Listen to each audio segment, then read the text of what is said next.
فیصل قاضی صاحب نے بھی ہمیں جوائن کیا، انہیں شامل گفتگو کرتے ہیں. بہت شکریہ فیصل صاحب آپ کے وقت کا. یہ کہیے گا کہ بلکہ میں بات کرنا چاہوں گا امریکی صدر ڈونلڈ ٹرمپ کے رویے پر. جیسے ہی مذاکرات کا آج آغاز ہوتا ہے، میز پر بیٹھتے ہیں تو ایک بہت سخت الفاظ وہ استعمال کرنے لگ جاتے ہیں. اس سے پہلے ان کو یہ پتہ چل جانا چاہیے کہ ایرانی جو ہیں وہ ان کے ان سخت الفاظ کا کوئی اثر نہیں لے رہے، بلکہ الٹا یہ ان کے خلاف ہی جا رہے ہوتے ہیں. تو کیا کرنا چاہ رہے ہوتے ہیں؟ کیا ان کا ایک اسٹریٹجی وہ پہلے یہ استعمال کر چکے ہیں؟ شاید وہ پریشرائز کرنا چاہ رہے ہیں، لیکن ایرانی پریشرائز ہونے سے انکار کر رہے ہیں. تو پھر کیوں بار بار وہی ایک چیز دہرائے جا رہے ہیں امریکی صدر؟ اب 80 سالہ صدر ٹرمپ کو تو معظم میں اور آپ نہیں سمجھا سکتے نا. ان کی ایک سیما صرف طبیعت ہے، ان کے ایک بیک گراؤنڈ ہے as a property dealer, dealing کا اور نیگوسیشن کا. بٹ یہ جو ہے یہ تو کانفلکٹ ریزولوشن کی ٹاکس ہیں، اس میں دھمکیوں سے اور اس سے بات نہیں بنے گی. یہاں تو ایک دوسرے کو انڈرسٹینڈ کرنا پڑے گا اگر آپ امن چاہتے ہیں. تو صدر ٹرمپ میرے خیال میں ہمیشہ کی طرح اپنی عادت سے مجبور ہیں، اور چونکہ یہ بات آبنائے ہرمز پر آ کے رک گئی تھی رجیم چینج سے شروع ہو کے، تو آبنائے ہرمز پہ پھر تھوڑے سے خطرات منڈلا رہے ہیں کہ وہاں جو کچھ دن یہ شپس گئے تھے نکل گئے تھے، تو اب پھر ایران لبنان کی وجہ سے اور اسرائیل کی زیادتی کی وجہ سے روکنے کی بات کر رہا ہے اور پیچھے ہٹ گیا ہے. لیکن میں بتاتا چلوں کہ پاکستانی نیگوسیشن کی اور پاکستانی وفد کی اتنی بڑی کامیابی ہے کہ چند گھنٹوں میں ہی یہ چیز ریزالو کرنے تک لے آئے، کیونکہ اب نقطہ اس بات پر تھا کہ اسرائیل کی دراندازی کو روکا جائے. اور اس میں صدر ٹرمپ کی یا جے ڈی وینس کی یا امریکہ کے وفود کی کوئی دو رائے نہیں ہے کہ اسرائیل کو یہ جو ایک بار معاہدے تک پہنچ گئے ہیں، پہلا سٹیپ صرف یہی تھا کہ جنگ بندی کر کے 60 روز کی، اس کے بعد نیگوسیشن پہ آئے. تو نیگوسیشن پر اسرائیل کے ایران کے پاس تو ایک ہی بٹن ہے کہ وہ اپنا ہرمز کو بند کر دے جب وائلیشن دیکھے اس سیز فائر کی. انہوں نے کیا اور اس پہ دوبارہ گارنٹیز دی گئیں. اور پاکستان کا جو وفد ہے، خاص کر فیلڈ مارشل عاصم منیر، جو کہ اس تمام گفتگو میں آرام سے نہیں بیٹھے اور بعد میں بھی وہ محسن نقوی اور جو ان کے اپنے قابل اعتماد ٹیم ہے ان کے ذریعے مختلف وفود سے مختلف کمروں میں جا کر بات چیت کر رہے ہیں، جو یقیناً آپ کو طلب بھی بتائیں گے، وہ وہاں پر ہی موجود ہیں اور وہ یہی آبزرو کر رہے ہیں کہ کون کس کمرے میں جاتا ہے اور کتنی دیر بعد آتا ہے. تو یہ بات اب وہ ہے کہ اسرائیل کو امریکہ ہی روکے گا، اور اسرائیل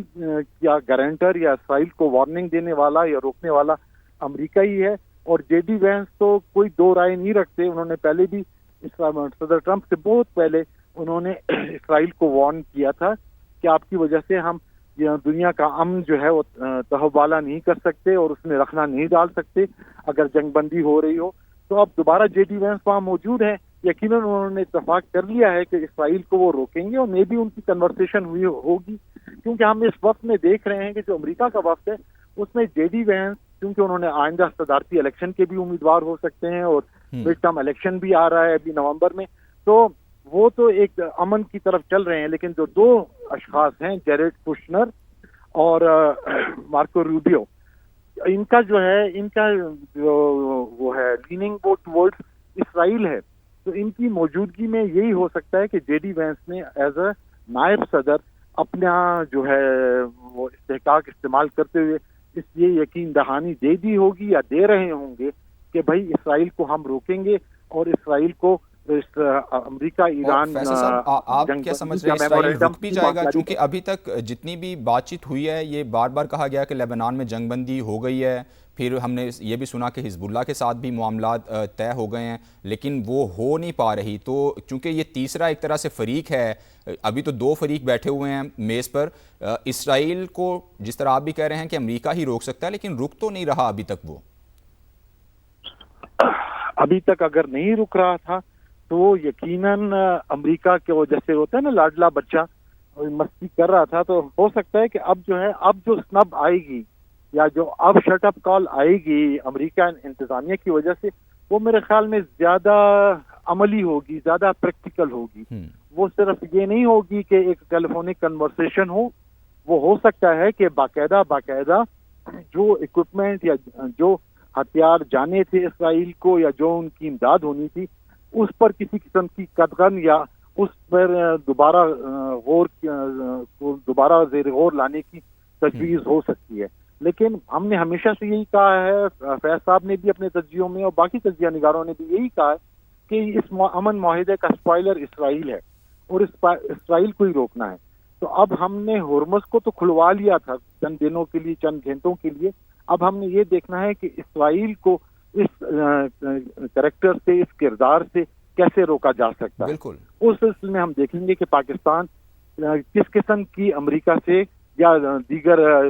یورپی ممالک سے اسرائیل کو روکنے کی گارنٹیز اور لیتا ہے یا یہ فیصل رکواتا ہے. صاحب ایک کیونکہ امتحان اب بات امریکہ کا بھی قطر ہوگا کہ اپنے لاڈلے بچے کو کیا وہ روک پاتے ہیں یا ان کے لیے درد سر بنتا ہے وہ. فیصل صاحب آپ اسے کیسے انالائز کر رہے ہیں؟ چونکہ اس وقت پوری دنیا میں ایک اگر کہا جائے کہ ایک ہی ملک ہے جو یہ نہیں چاہتا، بلکہ جس کو بہت زیادہ پریشانی لاحق ہے کہ یہ کیوں مذاکرات ہو رہے ہیں، کیوں جنگ بندی ہو رہی ہے، وہ اسرائیل ہے. اور وہ مسلسل ایک ایکسپلائٹ کر رہا ہے ساری سچویشن کو بھی.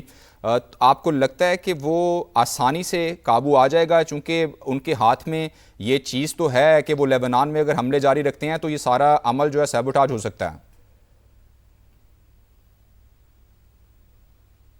تو یہ جو جیسے کہ ابھی فیصل نے بھی کہا کہ جو ان کو کنٹرول کرنا ہے یا ان کو آن بورڈ لانا ہے، یہ امریکی قیادت اور امریکی طاقت کا امتحان ہے کہ ایک ایسا الائے جو جن کو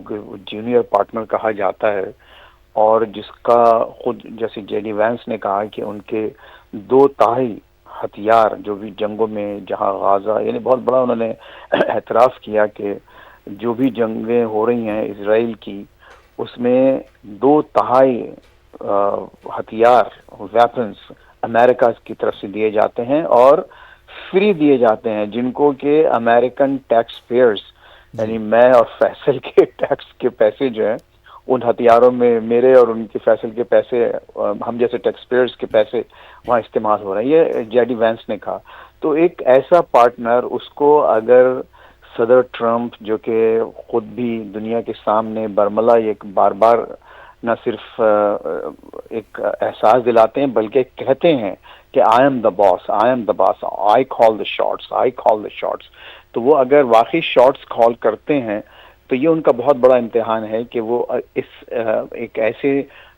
ٹائنی ملک، ایک ایسے چھوٹے ملک، اگین جے ڈی وینس کے الفاظ ہیں کہ آپ کے پاس صرف 9 ملین کی آبادی ہے، جس میں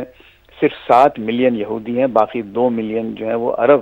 اسرائیلی سٹیزنز ہیں. اور ایک 7 ملین کی آبادی کے ساتھ آپ پوری دنیا میں قتل و غارت گری کر کے اپنے اہداف حاصل نہیں کر سکتے، جے ڈی وینس نے کہا ہے. تو جب ایک ایسا ملک جس کے حقائق آپ کو، جس کی حیثیت، جس کی اوقات آپ کو سب کچھ معلوم ہے، تو اگر امریکن قیادت، امریکن طاقت اس کو کنٹرول نہیں کر سکتی تو یہ ایک بہت بڑا ہے. اچھا دیکھیے اب اس کا دوسرا پہلو آئی. اب دیکھیے دوسرا پہلو اس میں یہ ہے کہ جو بھی معاہدہ ہوگا، جب تک کہ اس میں تمام اسٹیک ہولڈرز، یعنی جس میں کہ ریجن کے جو ریجنل کنٹریز ہیں وہ بھی آن بورڈ نہیں ہوں گے، اس وقت تک وہ معاہدہ کبھی افیکٹو نہیں ہو سکتا. چاہے ہماری وش لسٹ جو بھی ہو، ایران کی جو وش لسٹ ہو اور